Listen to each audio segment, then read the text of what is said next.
कोल्हापूर स्थानिक गुन्हे अन्वेषण शाखेच्या पोलिसांनी इचलकरंजीत मोठी कारवाई करत बनावट नोटा तयार करणाऱ्या 3 जणांना जेरबंद केलं आहे। या टोळीकडून 2,24,200 रुपयांचा हुबेहूब बनावट नोटांसह 70,700 रुपयांच्या नोटा छपाईचे साहित्य असा एकूण 2,94,900 रुपयांचा मुद्देमाल जप्त करण्यात आला आहे। कोल्हापूर जिल्ह्यात बनावट भारतीय चलनी नोटा छपाई करणाऱ्या टोळ्यांवर पोलिसांनी धडक कारवाई सुरू केली आहे।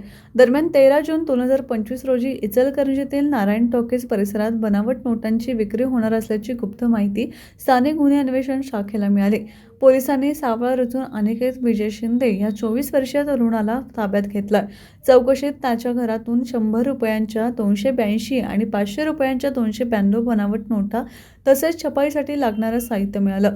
तपासात त्याचे 2 साथीदार राज रमेश सनदी आणि सोट्यस अमजद कलावंत यांनाही अटक करण्यात आली।